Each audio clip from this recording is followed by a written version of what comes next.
this video of the torture was only discovered by Gardaí when they raided his house over his involvement in the Regency Hotel. Otherwise, so he would have gotten away with this light, if it wasn't for, and he also would have gotten away with it if he didn't keep the USB torture video, which is kind of sickening thing to do, to keep it like for his own personal use, or why you'd want to keep something like that. But it only came to light because of that. Okay. So I think from the very beginning, Dowdall felt hard done by. That if his house hadn't been raided over the Regency, which as far as he's concerned, he had a very minor role in, he never would have got 8 years over this torture attack. So he was kind of almost starting to turn bitter from the very beginning. So that sentence is now coming to an end, is that right? So between that sentence and the 4 years he got for he pled guilty to facilitating the Regency Hotel murder. Having had the murder charge, he was charged with the murder as well of David Byrne at the Regency. That was dropped when he chose to give evidence against Jerry Hutch. So between those two criminal convictions, his official release date is the 29th of October of this month. So a little over a week away.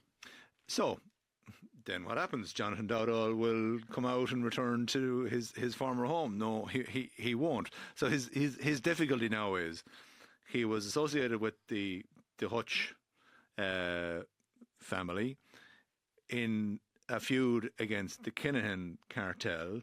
There was also liaisons with dissident Republicans over guns and so on and so forth. So he's now basically in fairly severe danger. So he's now going to go into the what we would have known from the movies as the witness protection program, but it's actually called the witness security program. What is that? That is a very secretive program of which we know very little about, because it's not on a statutory footing. Mm-hmm. There's no transparency about it, and it's on a case-by-case basis.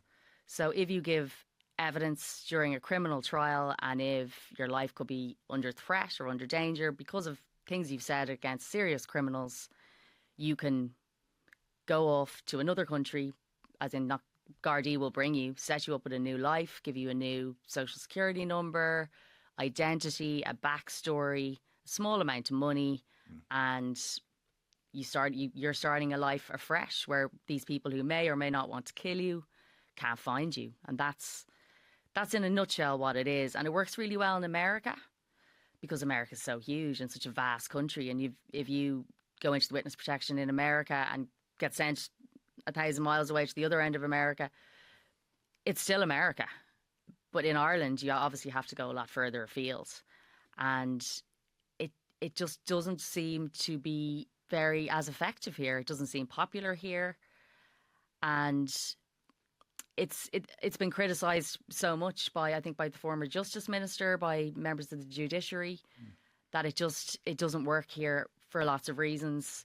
And we've seen people come back as well from it, you know. So it'll be Jonathan Dowdall, his wife and their 4 daughters will be basically relocated to somewhere new. What kind of countries are we talking about here? And his father as well, I think, as well, Patrick. So, I mean, they were told that kind of Canada and Australia are popular options. Yeah. And I was told that Jonathan Dowdall actually suggested that he wanted to go to America, he wanted to go to California, and he was told absolutely not. The Americans wouldn't have a person like you who was involved with dissidents and things like that. So that was an immediate no from them. So look, I'm told Canada and Australia have been considered suitable places for him. So look, but we don't know. Speaking English, yeah, exactly. Big Irish populations, a tradition of emigration, where a family like this suddenly arriving out of nowhere doesn't really arouse suspicion. Well, that's it. But I mean, at the same time, like, it's against the law to reveal where anyone has gone in witness protection program. And look, nobody would tell us. Yeah. You know, I mean, even if we knew, we couldn't say. Yeah. Like, he'd be prosecuted for it. And will he be given a job? He was a fairly successful electrical contractor. He ran a business. There's a number of people working for him. So will he work in that area, or will he be trained to work somewhere? How does that work? Well, yeah, it's what the limited amount the guards do say is that it's on a case-by-case basis. So Jonathan Dowdall, he's a trained electrician, which is a trade that carries very well. You can do that in any... very transferable. He also has a lot of money. He sold his house on the Navan Road for close to 800 grand, so he's got a good bit of cash in the bank. So he's he's got a lot that's actually really helpful for him if he wants to work again as an electrician. That certainly would be open to him. You can retrain. So he's got a lot going for him in that regard, you know, compared to maybe some other people who enter it who maybe are homeless with not a penny, you know, who might have an addiction, you know. Like, he's in relatively good shape from that point of view, you know. But then there's things like temperament that have to be considered. And I think, Paul, you'd agree he probably has quite a bad temperament. That he kind of displayed quite a lot during the trial. Like, he was kind of quite a hothead, I think. A crybaby as well. Yeah, Poor me. very much a poor me. One of the things that in terms of witness protection, and the reason I know this because Steve Collins was offered a witness protection as the furthest we ever could get into, and I've just written about it in a book, that's why it's fresh in my mind. But one of the things actually he's going to have difficulty with Steve is an electrician as well, and a hospitality. You know, Steve, whose son was murdered in Limerick. But when he was offered, they were going to send him to Austria, and they could meet the family once a year in Marseille. But he couldn't. One of the significant things was, and that's what I heard you saying, Ali, because he only told me about it quite recently. He wouldn't be allowed to work as an electrician again or run a bar. He had to retrain in his 50s, and he went back to them and said, "I'm not a criminal. You expect me to retrain in my 50s?" So one of the things they apparently do to try to obliterate all your skilled I didn't realise that. I presume that it would be the only reason we know this is because we've spoken to one person who was in it and didn't take it. So the other difficult, of course, they're going to have with him, you now have a stage where everybody's got a mobile phone. Yeah. And somebody turns up and says, "That looks like Jonathan Dowdall." Readily identifiable. Like, that's it. And he's so recognisable.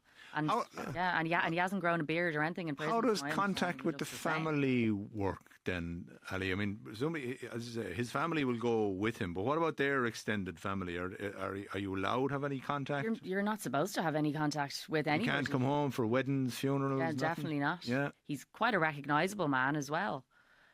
And I think he's probably the most famous person to go into the witness protection program. So certainly the most photographed, anyway. He's certainly the most photographed, yeah. So whether or not he can stay anonymous in the world, I'm not sure. Okay, Ali, Paul, thank you very much.